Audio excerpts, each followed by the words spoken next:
I'm a person who gets stuff done. Like I've never filed late. If something needs to be done, I do it. My job is my entire identity. And Helen Peterson is a senior culture writer at BuzzFeed. She covers a wide range of topics, from Hollywood to the White House. And sometimes, when Annie writes a story, the internet trolls come out of the woodwork. I write articles for the internet, but I'm also told to kill myself, that I'm fat, or that someone's going to come and slit my dog's throat. Then she spent several months covering the midterm elections nonstop. And something happened to her. Oh, I burned out. Burnout. The sense of exhaustion that doesn't go away with a good night's rest or an annual vacation. I kind of went numb. I didn't feel like anything was exciting that I wanted to cover. I didn't feel like I had any good ideas. I cried on Skype with my editor, which is very out of character for me. She wasn't just exhausted. She was puzzled. I started with, why can't I get these dumb errands done on my to-do list? And that opened the door to these larger questions of burnout. Annie ended up writing an article about burnout, which went viral. She argued that millennials are so overworked and exhausted that simple errands, like mailing a letter or taking her shirts to the dry cleaner, feel impossible to complete. I think the condition of burnout is the millennial condition. So it's the thing that best describes this generation's baseline. I agree that burnout is a big problem. I just make a little edit. Burnout can happen to anyone in any line of work, but it doesn't have to.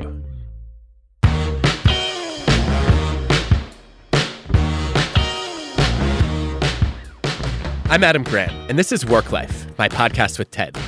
I'm an organizational psychologist. I study how to make work not suck. In this show, I'm inviting myself inside the minds of some truly unusual people, because they've mastered something I wish everyone knew about work. Today, job burnout, and why it's not inevitable. Thanks to SAP for sponsoring this episode.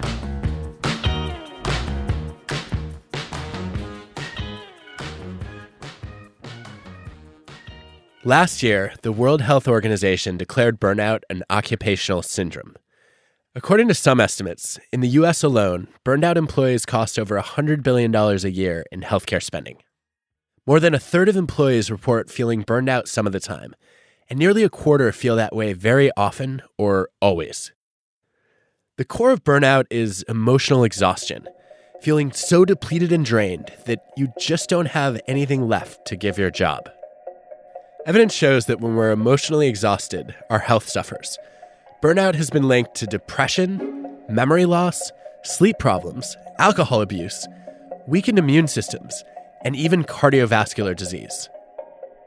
Our job performance suffers too. When we're burned out, we get less done and make more mistakes. Eventually, we start to think about quitting. What causes burnout? In her BuzzFeed article, Helen Peterson identified 3 drivers that I think are pretty important. The first of which is an ambient sense of job insecurity. I think that the defining characteristic of millennials associated with burnout is precarity. So you don't have any of that predictability. The second big thing is our indebtedness. The fact that most of us graduated either from high school or college straight into the recession. And then on top of all that, you have digital technologies, which change the way that we interact with one another, and then also how those digital technologies affect the actual experience of work.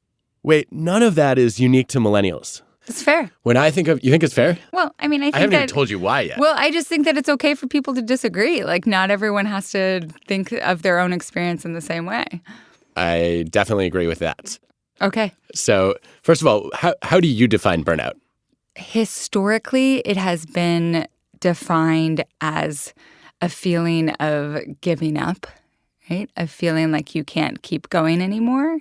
And I think that describes a lot of the most intense, acute, stereotypical cases of burnout. Annie's definition tracks with how burnout has traditionally been understood. That when you burn out, you burn all the way out. Recently, though, all the talk of burnout has made the definition seem bigger and blurrier.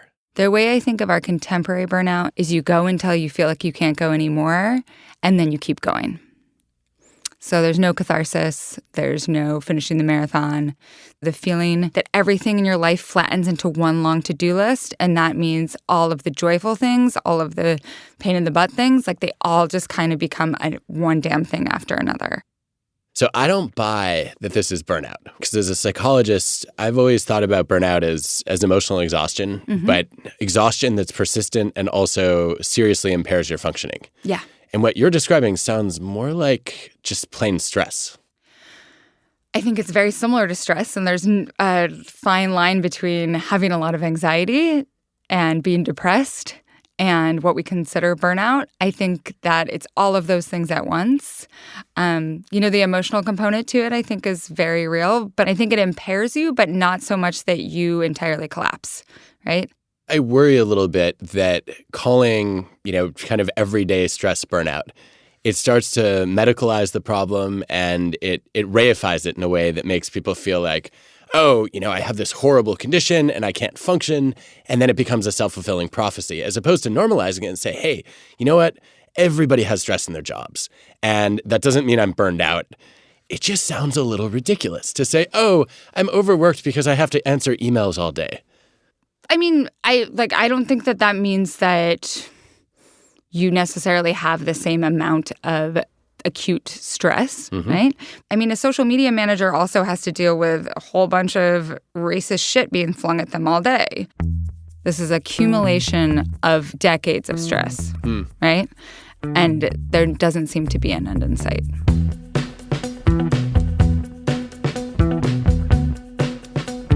Wherever you draw the line on what counts as burnout, Annie and I agree that it's not a pleasant place to be. You've probably felt this way before. Or maybe you feel burned out right now, whether you work in retail or manufacturing or public service. But you might be surprised that burnout is not necessarily about how hard you work. Take it from an occupation with one of the highest burnout rates: teaching. I loved teaching. I was always involved in teaching in lots of different ways. Conrad Callahan started teaching high school in Philadelphia in 2008. She was fresh out of college, excited about her career and the opportunity to create a better future for the next generation. But her school district was broke, and the obstacles were big. About half the students Conrad taught dropped out of high school. Few made it to college, and just a small fraction of those students would go on to graduate. I remember one of my students, he was a really, really bright kid, but not often in my classroom. And when we were talking about what was coming next, I mean, I will really never forget, he said, "Miss, I'm going to be dead by the time I'm 30, so, what does this matter?" Conrad wanted to make a difference. She poured everything she had into teaching. The workload was intense and exhausting. My general workday was typically around 12 hours. That didn't include any planning or, I don't know, I probably can't even count the hours that I spent the Saturdays and Sundays grading papers. It was tough. She estimates she was putting in close to 100 hours a week. 100! It was bananas. The most difficult thing was kind of this feeling of being trapped in this system where you're on a hamster wheel. You're kind of doing a lot and trying really hard, but is it really changing anything? That feeling Conrad had is important. Research shows that one of the major causes of burnout is a lack of efficacy, feeling incapable of making an impact. I think I felt the most burnt out when I felt like all the hours that I was putting in, I really couldn't tell if it was making a difference. And are you really moving the needle for kids who really deserve more? How much of the burnout experience was a sense of guilt, like you were letting these students down? Yeah, I think that's at the heart of it for sure. We call it Catholic guilt in my family. But yes, I mean, how can you sit there and watch kids who have so much potential just flounder? That just feels like such an immense failure. So what did Conrad do to overcome burnout? She worked more. She started a local chapter of a mentoring program and spent her weekends tutoring low-income, high-achieving students. You know, it was really fun, actually. You are an overworked, emotionally exhausted teacher, and your idea of self-care is to then say, all right, I'm going to start another organization and volunteer for it. What kind of sick and twisted vacation is that? I know it sounds counterintuitive, but I felt really refreshed and like I had a new kind of purpose and drive. And I found that I actually was a happier person. It almost sounds like it gave you a sense of hope. I think it probably did. And I think that really was a turning point for me. I ended up committing and staying a couple years longer in Philadelphia. Your antidote to burnout is not necessarily less work.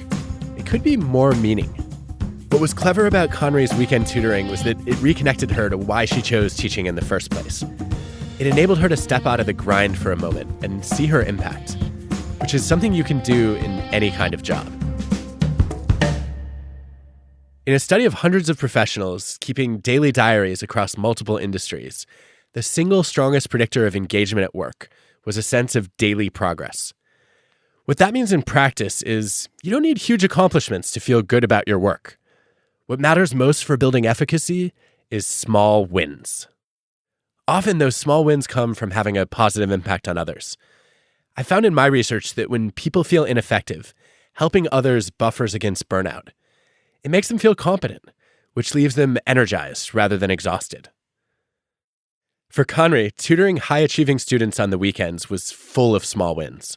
She could see their progress quickly, and it rebuilt her confidence that she could help her own students. Let's be clear. I'm not suggesting anyone should work 100 hours a week, let alone add more work on top of it. The point is that when you're burned out, it helps to find some small wins. These days, Conrad is looking for those wins as an elementary school principal. I am fortunate to work for a neighborhood school in Chicago Public Schools. And should I be calling you Principal Callahan from here on out? No, it's so awkward. Please don't. I encourage a first name basis when we're not in front of kids at school. So. All right, good. It also feels like I'm in trouble if I say that. You're not the only one. Although her hours aren't as crazy now, she still feels burned out once in a while. But she's managed to maintain efficacy by keeping track of her small wins at work. From attending community events with parents and having hallway talks with teachers, to my favorite practice of Conrad's. Go hang out at recess with some kindergartners? Wait, I want adult recess, so I like this concept. Last week at recess, I started playing tag with my kindergartners. And I was in my high heels, so it was probably ridiculous. But it started out with like 3 students, and all of a sudden, 40 students wanted to play tag at recess, and we're all laughing and playing together and just really not a care in the world and having fun. To see that that you're so important to them is really inspiring, to be able to go back in and sit down and say, okay, I'm gonna work on this really hard thing, or I'm gonna have this really hard conversation because I have 40 kids out there who are depending on me for that.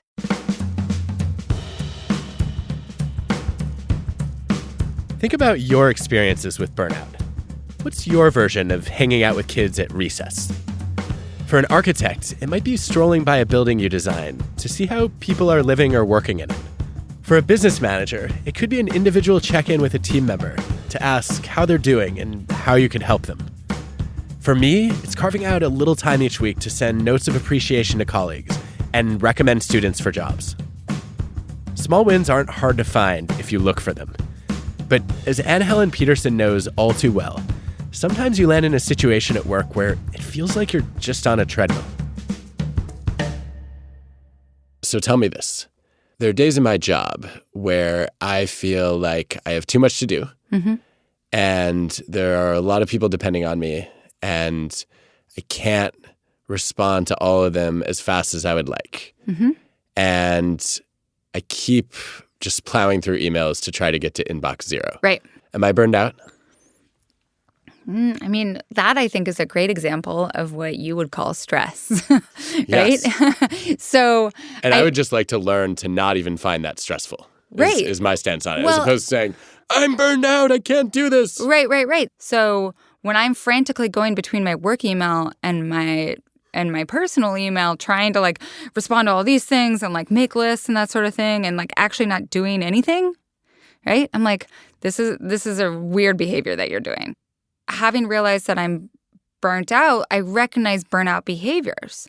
So it seems then that part of what you like about burnout is that it helps you recognize that it's a problem embedded in your circumstances. Yeah. As opposed to a problem in your head. Yeah, it's a great way of putting it. Annie and I landed on a key distinction. Burnout isn't just feeling emotionally exhausted for a little while. It's feeling that way often enough, or intensely enough, that it starts to interfere with your functioning, even if you don't actually quit. But unlike stress, burnout doesn't necessarily originate from the way you react to an event. It originates in particular kinds of jobs, in particular kinds of workplaces. Your organization probably has some practices that fuel a culture of burnout. So it shouldn't be up to you as an individual to conquer burnout alone. Your workplace is often responsible for the causes, so they should take responsibility for the cures. More on that after the break.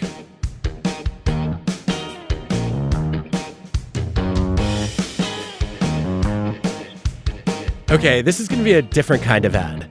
I've played a personal role in selecting the sponsors for this podcast, because they all have interesting cultures of their own. Today, we're going inside the workplace at SAP.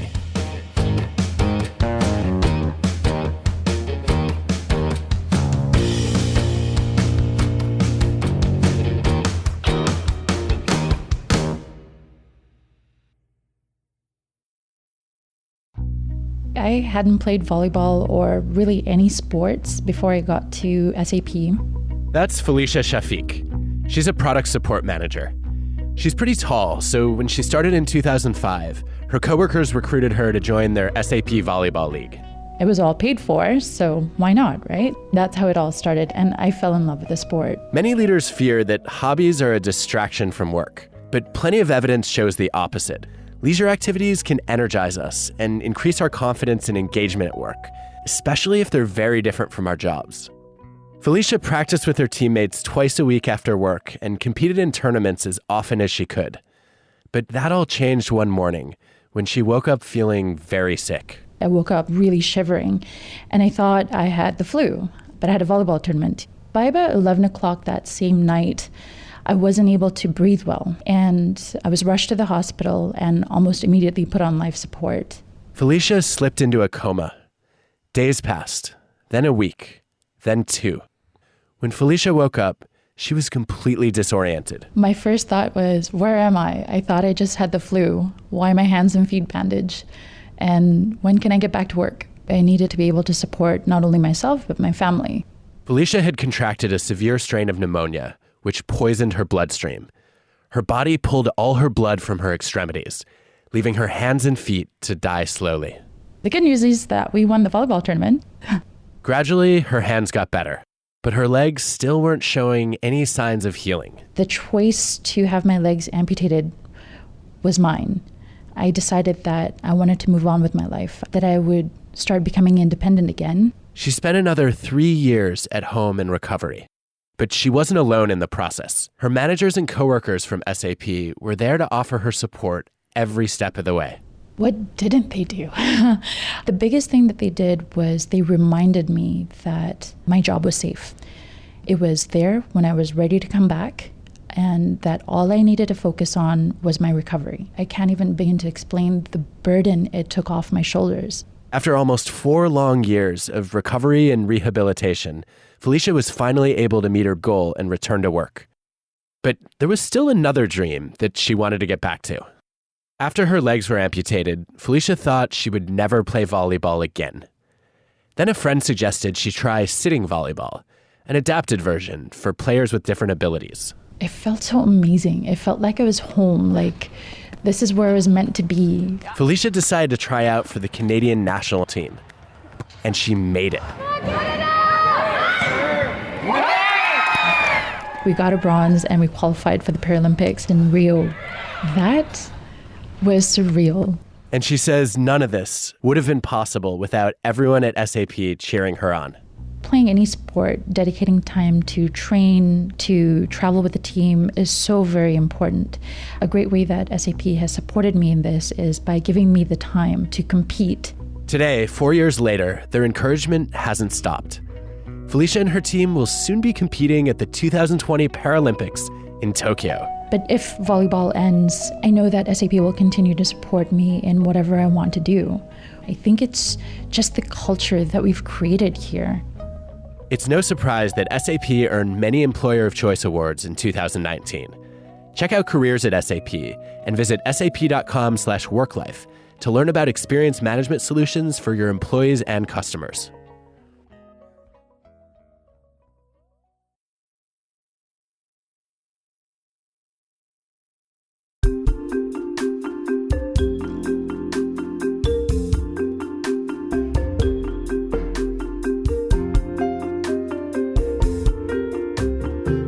Burnout isn't an individual problem. It's an organizational problem, and it's contagious. Studies of nurses and doctors show that when one person becomes emotionally exhausted, their coworkers are more likely to catch it. And it affects the people you serve as well. When teachers are burned out, their students show elevated cortisol, a classic stress response. More and more organizations are dealing with burnout by offering mindfulness training. It might help with some of the symptoms, but it doesn't get to the root of the problem. If more than one person is facing burnout, deep breathing is a Band-Aid, not a repair. You need to change the structure of the job or the culture of the organization. If you want to tackle burnout at scale, my favorite model is demand, control, support. In a nutshell, it says there are 3 ways to prevent emotional exhaustion. Reduce the demands of the job, give people more control to handle them, and provide more support to help people cope. To see how demand control support works, we went to a couple places that deal with extreme emotional exhaustion, where burnout is often part of the job and the culture. You know, we forget that culture is also a medium that bacteria and stuff grow on. Adrienne Boise is a neurologist at one of the nation's foremost healthcare institutions, the Cleveland Clinic. Adrienne holds the title of Chief Experience Officer. She's in charge of making sure that patients get excellent care.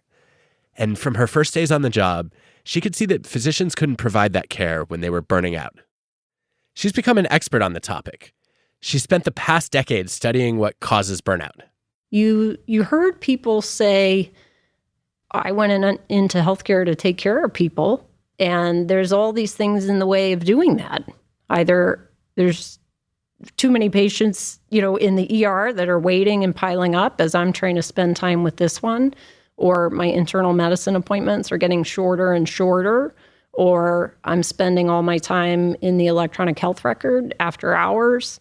And so it became apparent that there's this value conflict for people that does feel like moral distress as a driver of burnout.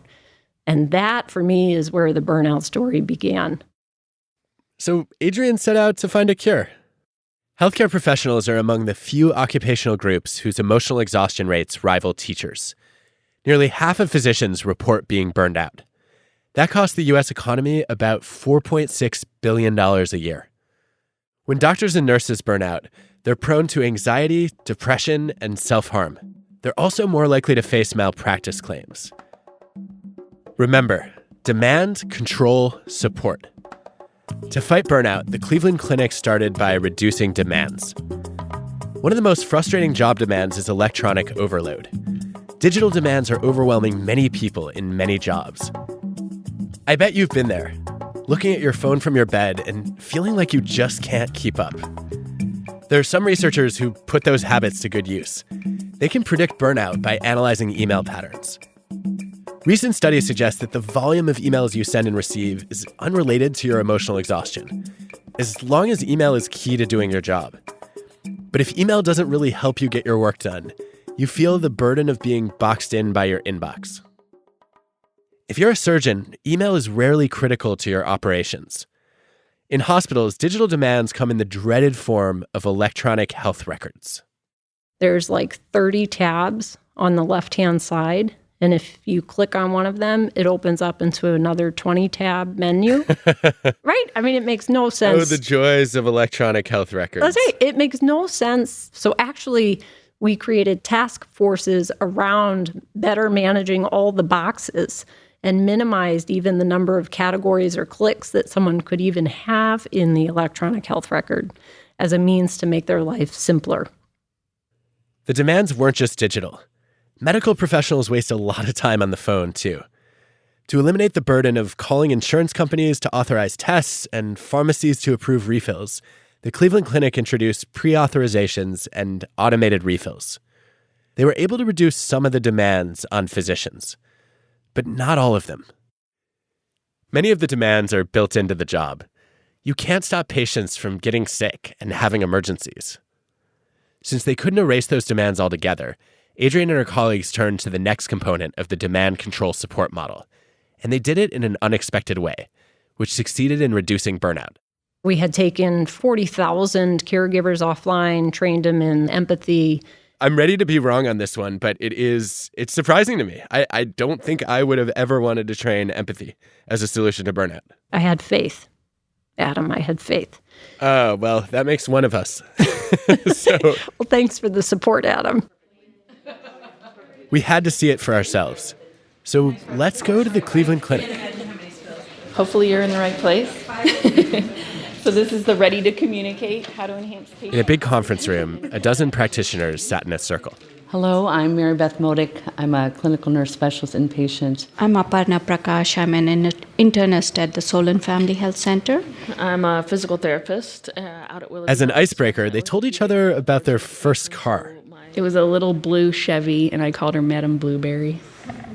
My first car was a Chrysler Cordoba with crushed velvet interior. It was wonderful.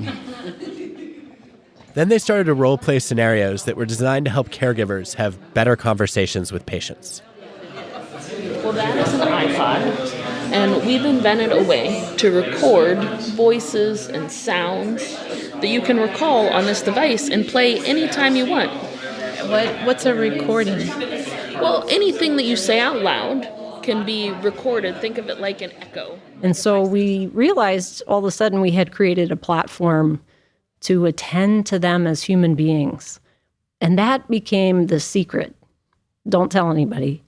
But that became the power of the training that we were offering. I was still skeptical. I needed a clearer picture of what empathy had to do with demand control support. There's actually evidence that empathy can contribute to burnout. When someone's in pain and you're unable to help, feeling their pain drains you. This is known to happen to physicians who get overwhelmed by empathy for patients. So I asked Adrienne why empathy has been so powerful. Well, let me give you an example, okay? Maybe that would help. Great. Of a conversation that I might typically hear. This is the doctor talking. We need to talk about quitting smoking. We've talked about this last time, and there hasn't been much progress. Patient, it's been really hard since my mom died. Doctor, well, if you don't quit, you're going to have another heart attack, and you're going to get that lung cancer you're worried about. Ugh. Yeah, how'd that one feel for you? Horrible. So that, the issue, though, is if you dissect that with the clinician, and you were say, okay, let's just pause that conversation for a second. Doctor, tell me what your intention was. And they'll say, well, I want the patient to quit smoking. Yes. Tell me why you want the patient to quit smoking. Well, I mean, it's going to hurt their lungs. And okay, why do you care whether it hurts their lungs? Well, they told me they don't want to die of lung cancer like their mom did. Okay, yes, but why do you care? Well, because I care about them. Okay, doctor, let's start over. Can you just try to say that? Oh, Adrienne, I love that, because if you go back to the demand control support model, I think what I just heard is that you're by teaching physicians to express empathy, you're actually helping them gain a sense of control. That, Yes. instead of having a stressful, frustrating patient interaction, instead of dealing with lots of complaints, and also feeling like, it's sort of out of their hands whether the patient leaves feeling, cared for and satisfied and helped, by expressing concern and doing that in a way that the patient hears it. I think you're spot on. That is the magic. And you see the clinician sort of go, oh, you're making it easier. You're literally teaching the clinician or the doc the words to use to express their intention of care. And they forget. I can't tell you how many times over and over and over again we saw them simply forget to say, I care about you. I'm in this with you. We're going to figure this out together.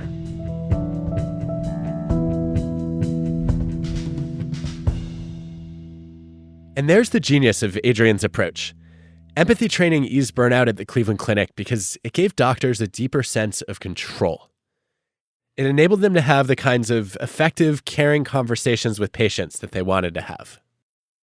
You may not work in healthcare, but you know what it's like to feel that your tasks are spinning out of your control. And you can find small but meaningful ways to gain more control over your work, or to give that control to your employees. For an executive assistant, it might be some extra flexibility in hours. For a police officer, it could be having a say in which streets to patrol. For a retail associate, it might be a little discretion around which products to sell. But the demands of some jobs are so unpredictable that control is difficult to offer. That's when support becomes especially important.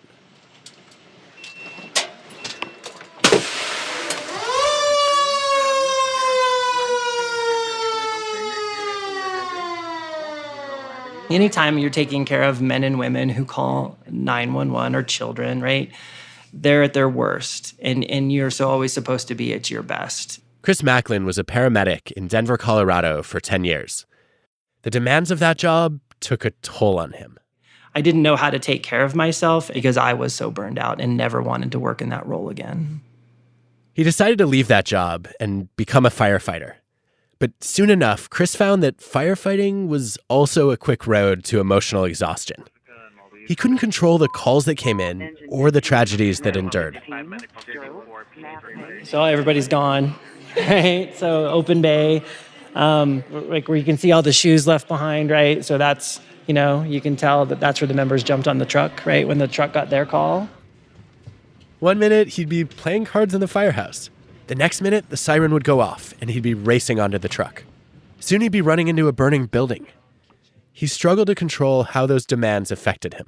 You can imagine if you're always under that kind of stress, you train your brain to be hyper-aroused or hyper-vigilant all the time. And that just really leads to that anxiety. And I think that anxiety is really that's that burnout.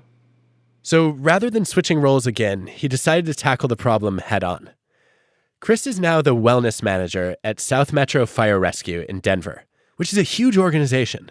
They have 29 stations with more than 800 first responders.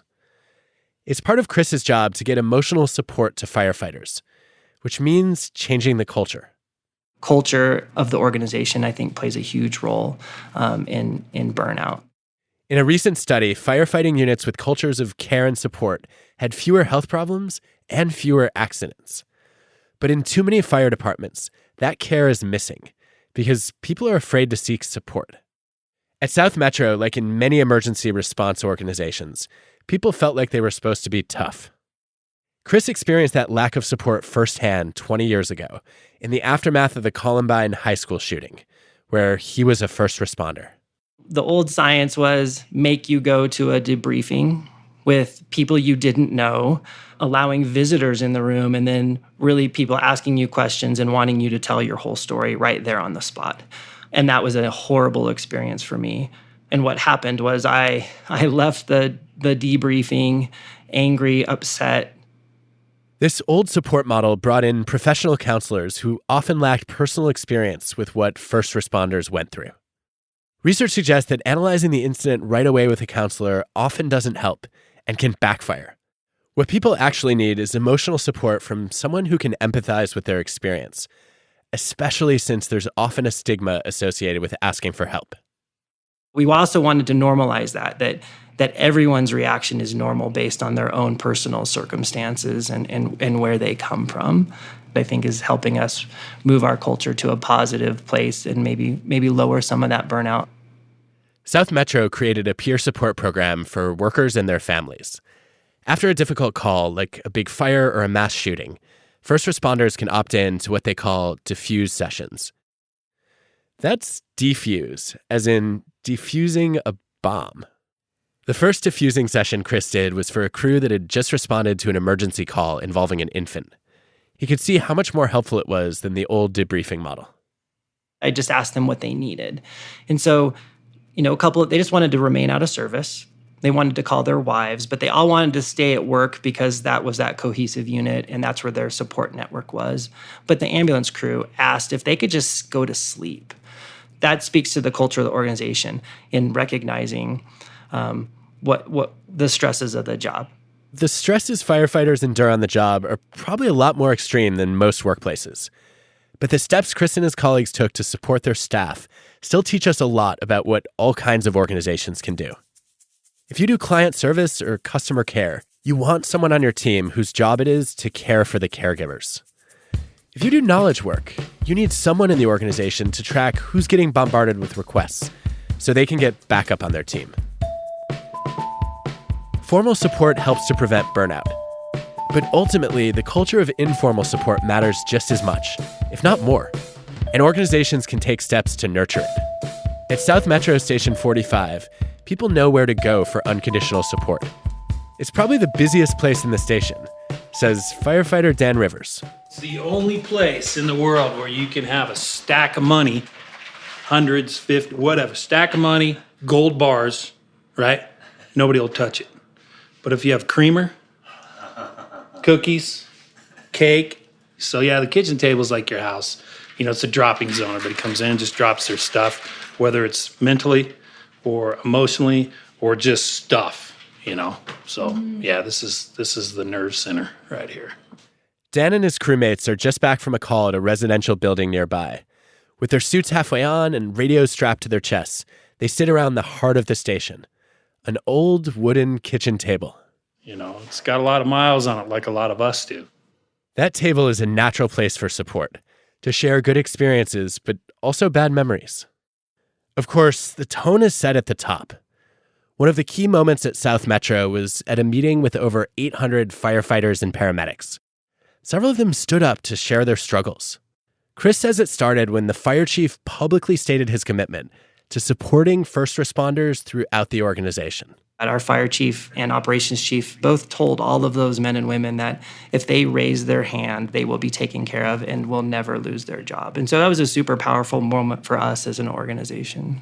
And if you feel safe, if you know that your organization is standing behind you, you can really weather more and perform better.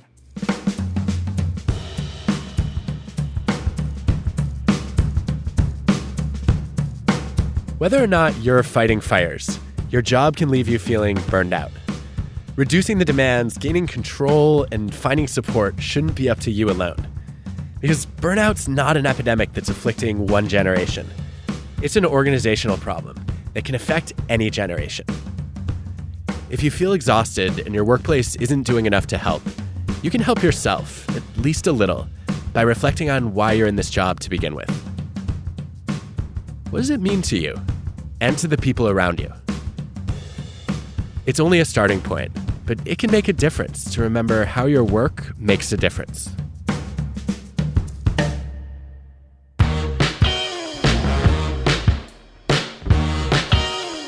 Next week on WorkLife. I was the lowest paid employee in my department of 250 people, even though I was the highest rated performer within my band levels. And it was because I never asked. Negotiation is an art, but there's a science to help you get the results you want without hurting your reputation. WorkLife is hosted by me, Adam Grant. The show is produced by Ted with Transmitter Media. Our team includes Colin Helms, Greta Cohn, Dan O'Donnell, Jessica Glazer, Grace Rubenstein, Michelle Quint, Angela Cheng, and Anna Phelan. This episode was produced by Constanza Gallardo. Our show is mixed by Rick Kwan. Original music by Hansdale Hsu and Allison Leighton Brown. Ad stories produced by Pineapple Street Studios. Special thanks to our sponsors, Accenture, BetterUp, Hilton, and SAP. For their research, thanks to Christina Maslach on burnout, Teresa Amabile on progress, Carl Weick on small wins, Sabina Sonnentag on helping others, Wilmar Schaffelli and Arnold Bacher on burnout contagion, Robert Karasik and colleagues, and Margot Vanderdoof and Stan Mays on demand control support, Mandy O'Neill and Nancy Rothbard on cultures of care, and Jonathan Helbesleben and colleagues on firefighter burnout.